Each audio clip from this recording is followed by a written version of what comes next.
नमस्कार दोस्तों, स्वागत है आप सबका आपके अपने YouTube चैनल इलेक्ट्रॉनिक ईडीयू में। दोस्तों, आज का हमारा टॉपिक है कि कोई भी एक कंडक्टर है, ठीक है, कोई भी एक कंडक्टर है, उसका रेजिस्टेंस R है, ठीक है। अगर उसका रेजिस्टेंस R है, अगर हम उसका जो लेंथ है उसको डबल कर देते हैं, ठीक है, स्ट्रेच करके, ठीक है। अगर उसका लेंथ L है और उसको हम स्ट्रेच करके 2L कर देते हैं, ठीक है, ये 2L कर देते हैं, 3L कर देते हैं, डिपेंडिंग अपॉन द क्वेश्चन कैसा आता है, ठीक है, कैसा हमारा सिनेरियो है। तो उस केस में हमारा रेजिस्टेंस पे क्या फ़र्क पड़ेगा, कितना बढ़ेगा, कितना घटेगा, ठीक है। अब उसके ऊपर हम आज डिस्कशन करेंगे। तो पहले मैं आपको एक क्वेश्चन जो बता देता हूँ। क्वेश्चन आप एग्जांपल ले लो कि जैसे ये कंडक्टर है, ठीक है, एक कंडक्टर मैंने मान लिया, ठीक है, इसका रेजिस्टेंस था R, ठीक है, R इज रेजिस्टेंस, ठीक है, ठीक है, और इसका लेंथ है L, ठीक है, यहाँ से लेके यहाँ तक इसका लेंथ है L, ठीक है। तो अगर क्वेश्चन क्या है, अगर मेरा ये लेंथ जो है, ठीक है, if the length of the conductor is double, ठीक है, डबल कर दी जाती है स्ट्रेच करके, ठीक है। अगर मैं इसको स्ट्रेच करके खींचूंगा, ठीक है, आप एग्जांपल ले लो कि मैं स्ट्रेच कर रहा हूं, ठीक है, एग्जांपल ले लो कि ये मैंने इस कंडक्टर को, ठीक है, इस कंडक्टर को स्ट्रेच कर दिया, ठीक है, इसका लेंथ हो गया मेरा 2L, ठीक है, इस लेंथ से डबल हो गया 2L। तो जो अगला जो रेजिस्टेंस आएगा, ठीक है, जो रेजिस्टेंस आएगा R, ठीक है, वो कितना आएगा, ठीक है, ठीक है, रेजिस्टेंस, क्योंकि इस केस में क्या था, सिंपल मैं एग्जांपल लिया है L और R, ठीक है। आपको क्वेश्चन आ सकता है कि 10 ओम का रेजिस्टेंस है, ठीक है, और उसकी लेंथ 10 सेंटीमीटर है, ठीक है, और उसकी हमने अभी लेंथ क्या है 20 सेंटीमीटर कर दिया, तो रेजिस्टेंस पे क्या फ़र्क पड़ेगा, ठीक है। बट हम एक बेस लेके एग्जाम्पल लेके चलेंगे, ठीक है। L और R मान लिया, ठीक है, और इसका 2L हो गया, तो हमारा रेजिस्टेंस पे क्या फ़र्क पड़ेगा, ठीक है। दोस्तों, अभी इस चीज़ को अंडरस्टैंड करने से पहले, ठीक है, हमें एक बेसिक चीज़ समझनी पड़ेगी, ठीक है। जो एक लेंथ है किसी भी कंडक्टर का, अगर लेंथ अगर मैं डबल कर रहा हूँ, ठीक है, लेंथ अगर मैं डबल कर रहा हूँ तो उसका एरिया क्या हो जाएगा, हाफ हो जाएगा, ठीक है। कैसे होगा, ठीक है, वो अभी डिस्कस करते हैं।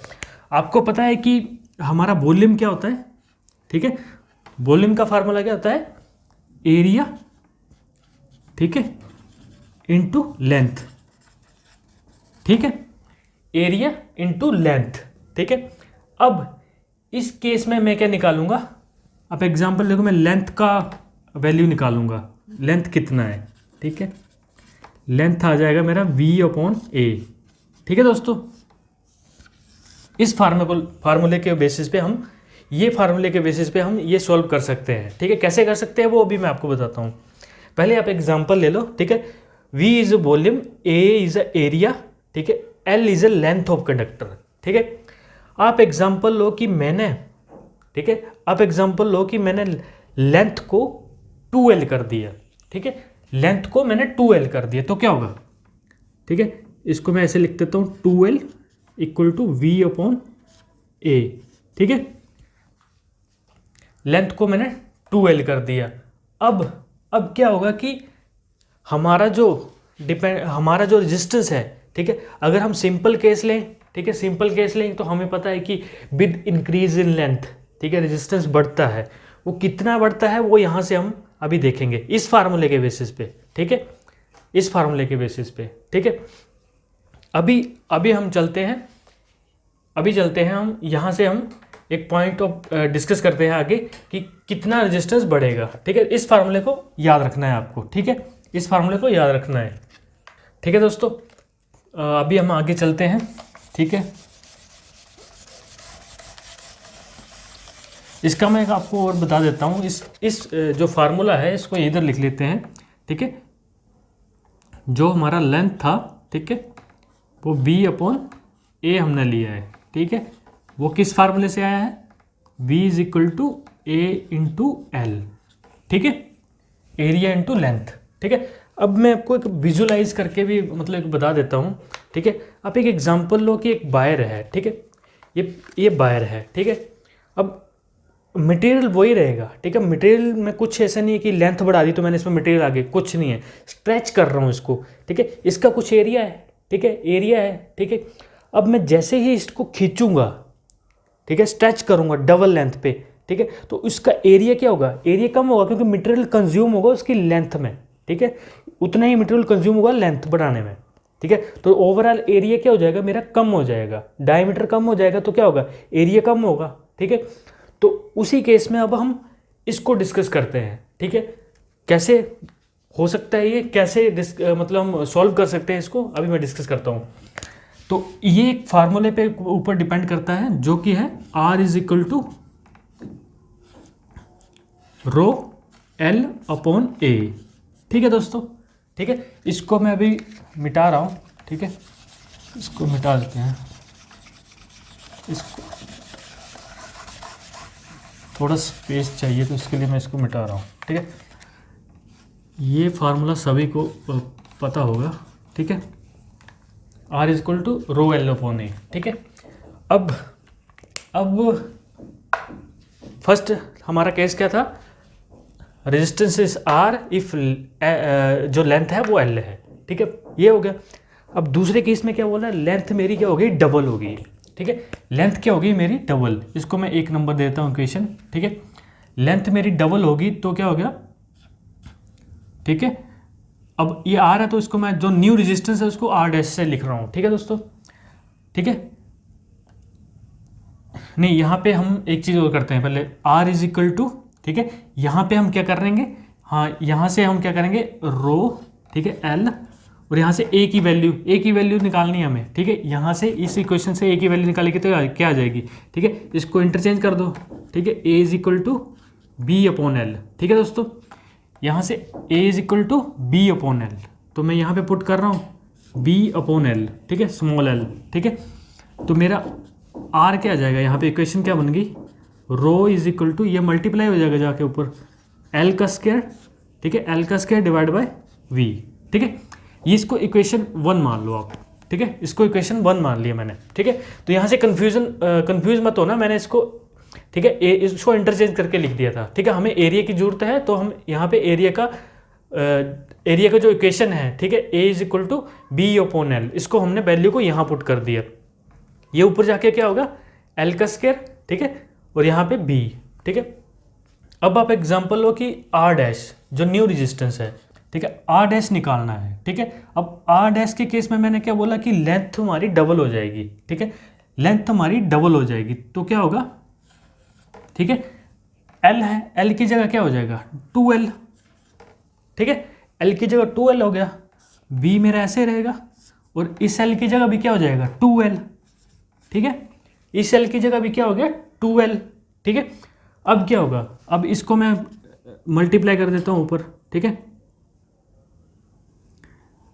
तो ये हो गया रो 2L का स्क्वायर, सॉरी 2 इंटू 2 4 हो गया, ठीक है, 4L का स्क्वायर डिवाइड बाई V, ठीक है, ठीक है, ठीक है ना, ये ऊपर चला गया और ये नीचे, ठीक है, 4L का square.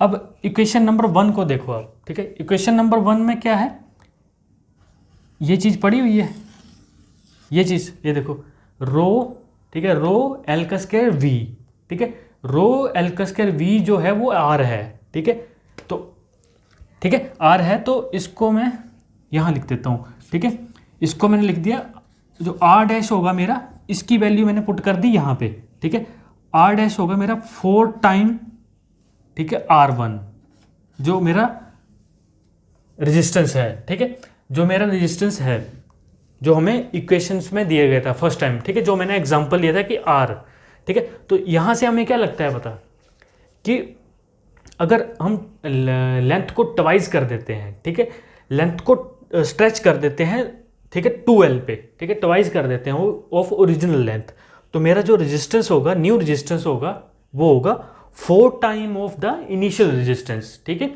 4 time of the initial resistance, ठीक है। तो यहाँ तक आई थिंक आपको समझ आया होगा, बहुत सिंपल है, आपको बस ये फार्मूला याद रखना है, volume is equal to area into length, ठीक है। एक सिंपल सी बात है कि आप किसी चीज़ को स्ट्रेस कर रहे हैं, ठीक है, तो उसमें क्या होगा, उसका लेंथ तो इंक्रीज होगी बट एरिया जो होगा उसका डायट जो होगा वो कम होगा, क्योंकि उतना ही मटेरियल कंज्यूम हो रहा है आगे, ठीक है, क्योंकि हम कोई एक्स्ट्रा तो जोड़ नहीं रहे हैं, ठीक है। ये तो है नहीं कि ये एक रेजिस्टेंस है तो हम इसी को स्ट्रेच करके इसकी लेंथ को इंक्रीज कर रहे हैं, ठीक है दोस्तों। तो इसका जो एरिया होगा वो तो कम होगा ही होगा, ठीक है। तो इसी केस के लिए हम एक एग्जांपल और ले लेते हैं, ठीक है। आई थिंक यहाँ तक आपको समझ आया होगा कि क्या होगा, ठीक है। मैं एक बार फिर से आपको बता देता हूँ। अब एरिया का केस ले लेते हैं एक, ठीक है, एरिया का केस ले लेते हैं, ठीक है। लेंथ का केस ले लिया कि लेंथ अगर इंक्रीज होती है, ठीक है। अब एरिया के केस में क्या होता है, लेंथ के केस में आपने देखा 4 इंटू इनिशियल रेजिस्टेंस हो गया, एरिया के केस में क्या होना चाहिए, रिड्यूस होना चाहिए, ठीक है। अब एरिया के केस में क्या है, रिड्यूस होना चाहिए। अब मैंने मान लिया कि आर एक इनिशियल रेजिस्टेंस था मेरा, ठीक है, और रो एल अपॉन ए, ठीक है। अब दोस्तों यहाँ से हम क्या करेंगे, यहाँ से हम लेंथ की वैल्यू निकालेंगे, ठीक है। इस केस में लेंथ की वैल्यू निकालेंगे, तो लेंथ क्या मेरा आ जाएगा, ठीक है। इस इक्वेशन को मैं यूज़ कर लेता हूँ, ठीक है। L is equal to B upon A, ठीक है, L is equal to V upon A, ठीक है। यहाँ पे आ गया L is equal to V upon A. अब इसको मैं यहाँ पे पुट कर देता हूँ, ठीक है, इस इक्वेशन में पुट कर देता हूँ, तो क्या आता है मेरा, रो इज इक्वल टू, ठीक है, सॉरी रो मल्टीप्लाई बाय, ठीक है, मल्टीप्लाई बाय आ जाएगा, इसकी वैल्यू मैंने यहाँ से पुट कर दी बी अपॉन ए, ठीक है, डिवाइड बाय ए, तो ये मेरा आ जाएगा रो, ठीक है, वी अपॉन ए का स्क्वायर, ठीक है। ये मेरा आ गया रो बी अपॉन ए का स्क्वायर, ठीक है। अब बोल रहा है कि हम एरिया को, ठीक है, एरिया को डबल कर रहे हैं, ठीक है। इस केस में, सेकंड केस में एरिया को डबल कर रहे हैं। अब एरिया को डबल कर रहे हैं तो सेम आप वही आर डैश, ठीक है, न्यू रेजिस्टेंस जो होगा, रो कांस्टेंट है, ये ऐसे रहेगा, ठीक है। अब बी अपॉन ए है, ठीक है। अब एरिया को क्या कर रहा है, डबल कर रहा है, तो मैंने 2a कर दिया, ठीक है दोस्तों, सिंपल है, ठीक है। और नीचे क्या a है, तो मैंने इसको भी क्या कर दिया, डबल कर दिया, ठीक है, सिंपल है, ठीक है। 2a कर दिया, 2a कर दिया। अब मेरा ये क्या होगा, नीचे मल्टीप्लाई हो जाएगा, simple, rho is equal to V, ठीक है, डिवाइड बाय 4 और a का स्क्वायर, ठीक है, ठीक है, सिंपल है। अब देखो यहाँ से इक्वेशन 1 ले लिया मैंने इसको। अब इक्वेशन 1 में देखिए रो बी ए का स्क्वायर, ठीक है, रो बी ए का स्क्वायर की वैल्यू मेरे पास क्या है, आर, इनिशियल रेजिस्टेंस, ठीक है। अब आर डैश क्या होगा, ठीक है, आर डैश क्या होगा, इसकी वैल्यू आ गई आर, ठीक है, डिवाइड बाय 4, ठीक है। तो टोटल रेजिस्टेंस जो है मेरा कम हो गया, ठीक है, 1/4 हो गया, ठीक है। तो इससे हमारा प्रूव भी होता है, ठीक है, विद इंक्रीज इन, ठीक है, इस फार्मूले से चलें, ठीक है, विद इंक्रीज इन एरिया, ठीक है, रेजिस्टेंस इज डिक्रीजिंग, ठीक है, रेजिस्टेंस डिक्रीज हो रहा है, ठीक है, रेजिस्टेंस डिक्रीज हो रहा है। तो ये आपको सिर्फ ये सिंपल सा एक फार्मूला याद रखना है, B is equal to A into L, ठीक है, volume is equal to area into length, ठीक है। उसी से आपका सारा, आपका डायमीटर भी अगर चेंज होता है, ठीक है, डायमीटर भी चेंज हो रहा है, तो डायमीटर किसके साथ लिंक करता है, एरिया के साथ, ठीक है। अगर इस केस में आप हर एक क्वेश्चन सॉल्व कर सकते हो कि लेंथ है, ठीक है, लेंथ अगर चेंज हो रहा है आपका, ठीक है, लेंथ चेंज हो रहा है आपका, ठीक है, एरिया चेंज हो रहा है, ठीक है, ठीक है, किसी जो वायर का डाया चेंज कर रहे हैं हम, डाया किसके साथ लिंक करता है, एरिया के साथ, ठीक है। तो हमें एरिया मिल जाएगा फिर उस केस में, ठीक है। तो एरिया मिल जाएगा तो उससे हम इस फार्मूले से कैलकुलेशन कर सकेंगे कि हमारे रेजिस्टेंस पे क्या फ़र्क पड़ रहा है, ठीक है, विद इंक्रीज इन लेंथ और decrease in length, with increase in area, decrease in area, ठीक है। तो ये हमारा आज का टॉपिक था, ठीक है।